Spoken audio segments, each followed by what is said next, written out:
महाराष्ट्रातील महत्त्वाच्या बातम्या फक्त 10 मिनिटात. या चॅनेलला अजूनही सबस्क्राईब केलं नसेल तर आत्ताच करा.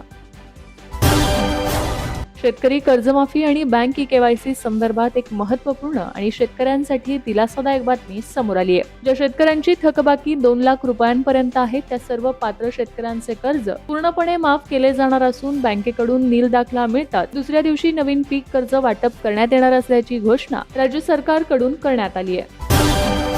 घरमालकांनी त्यांच्या घरात भाडेकरू ठेवताना संबंधित भाडेकरूंची माहिती स्थानिक पोलिसांना सादर करण्याबाबतचे अप्पर जिल्हा दंडाधिकारी यांनी आदेश काढले आहेत. पोलीस स्टेशनला माहिती देताना भाडेकरूचे संपूर्ण नाव, सध्याचा पत्ता, मूळ पत्ता, 2 छायाचित्रे, न ओळखणाऱ्या व्यक्तींचे नाव व पत्ता, करारनामा, ओळखपत्र आदी कागदपत्रे सादर करावी लागणार आहेत. अन्यथा पोलिसांकडून घरमालकांवर दंडात्मक कारवाई होणार आहे.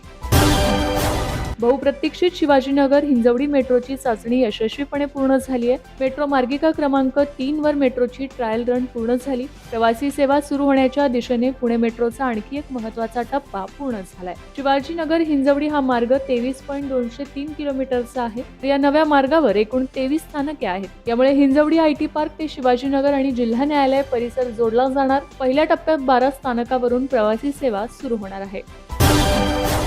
सर्वोच्च न्यायालयात सुरू असलेल्या शिवसेना पक्ष नाव आणि धनुष्यबाण चिन्ह प्रकरणाची सुनावणी आज निश्चित करण्यात आली आहे. एकनाथ शिंदे गटाला देण्याच्या निवडणूक आयोगाच्या निर्णयाविरोधात उद्धव ठाकरे गटाने ही याचिका दाखल केली आहे. शेतकऱ्यांना दिलासा देणारी महत्त्वाची घोषणा करत कृषी मंत्री दत्तात्रय भरणे यांनी राज्य सरकार शेतकऱ्यांच्या पाठीशी ठामपणे उभे असल्याचे स्पष्ट केले. पेरणी, खतांचा पुरवठा, बियाण्यांच्या तक्रारी तसेच कर्जमाफी यांसारख्या सर्व महत्त्वाच्या मुद्द्यांवर त्यांनी सविस्तर माहिती दिली आहे. नुकसान झालेल्या शेतकऱ्यांना तातडीने मदत केली जाईल आणि दोषी कंपन्यांवर कठोर कारवाई सुरू असल्याचं देखील त्यांनी सांगितलंय.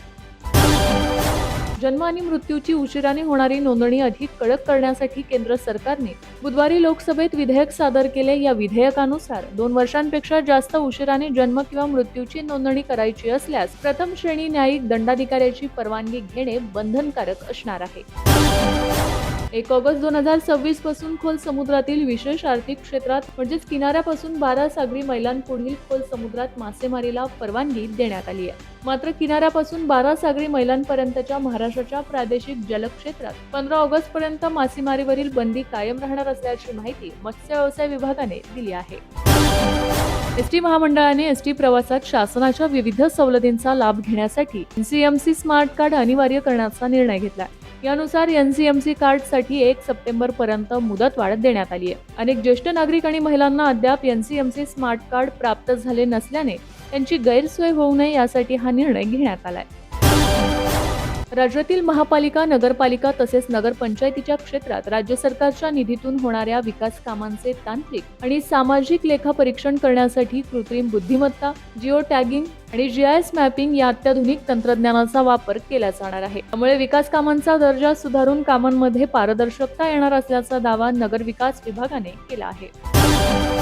विद्यार्थ्यांमध्ये सकस आहाराच्या सवयी रुजाव्यात यासाठी महाराष्ट्र अन्न व औषध प्रशासनाने राज्यातील सर्व शाळांच्या आवारात शाळेच्या कंपाऊंड पासून 50 मीटरच्या परिसरात जास्त चरबी, मीठ आणि साखर असलेले प्रक्रिया केलेले व पॅकेट खाद्यपदार्थ तसेच पेयांच्या विक्री, जाहिरात आणि मोफत वाटपावर बंदी घातली आहे. या निर्णयाची कठोर अंमलबजावणी केली जाईल अशी माहिती एफडीए आयुक्त तुकाराम मुंढे यांनी दिली आहे. परिवहन मंत्री प्रताप सरनाईक यांनी राज्यातील हिंदी भाषिक रिक्षा टॅक्सी चालकांना मराठी शिकवण्यासाठी सुरू असलेली मोहीम लवकरच समाप्त होणार असल्याची माहिती दिली आहे. या मोहिमेची मुदत 15 ऑगस्ट असल्याचेही त्यांनी स्पष्ट केले आहे. ही मुदत संपल्यानंतर जर एखाद्या रिक्षा टॅक्सी चालकाला मराठीत संवाद साधता आला नाही तर त्याच्यावर कठोर कारवाई केली जाईल असेही त्यांनी म्हटले आहे. क्रीडा विश्वातून एक मोठी बातमी समोर आली आहे. भारतीय क्रिकेट संघाचा स्टार खेळाडू अजिंक्य रहाणे याने आंतरराष्ट्रीय क्रिकेटमधून निवृत्ती घेतली आहे. सोशल मीडियावर पोस्ट करत अजिंक्य रहाणेने क्रिकेटच्या सर्व प्रकारांतून निवृत्ती घेत असल्याचे जाहीर केले. अजिंक्य रहाणेने 2023 मध्ये वेस्ट इंडिज विरुद्ध आपला शेवटचा आंतरराष्ट्रीय सामना खेळला होता. त्यानंतर त्याला संघात स्थान मिळालेले नाही. तब्बल 2 कोटींचे बक्षीस ज्या कुख्यात माओवादी नेत्यावर जाहीर करण्यात आले होते त्याला पकडण्यात पोलिसांना यश आले आहे. विसीर बेसरा असे अटक केलेल्या माओवादी नेत्याचे नाव आहे. तो मागील 40 वर्षांपासून नक्षलवादी चळवळीत सक्रिय होता. छत्रपती संभाजीनगर येथील अन्न व औषध प्रशासन प्रयोगशाळेतील 29 अधिकारी आणि कर्मचाऱ्यांनी अन्न व औषध प्रशासन मंत्री नरहरी झिरवाळ यांच्याकडे थेट निवेदन सादर केले आहे. आयुक्त तुकाराम मुंढे यांच्या कार्यपद्धती विरोधात गंभीर तक्रार केली आहे. या निवेदनात आयुक्तांच्या आदेशानंतर प्रयोगशाळेत 2 शिफ्टमध्ये काम सुरू करण्यात आल्याचा, प्रत्येक शनिवारी अनिवार्य उपस्थिती लावण्यात आल्याचा तसेच पूर्व परवानगीशिवाय रजा नाकारली जात असल्याचा आरोप करण्यात आला आहे.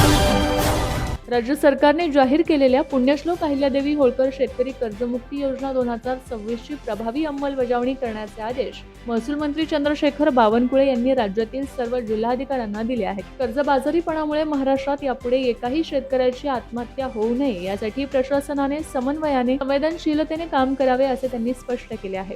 मंत्रालयामधील महसूल मंत्र्यांच्या दालनामध्ये सहकार आणि महसूल विभागाच्या वतीने आयोजित करण्यात आलेल्या व्हिडिओ कॉन्फरन्सिंग बैठकीत बावनकुळे बोलत होते. या बैठकीला सहकार विभागाचे प्रधान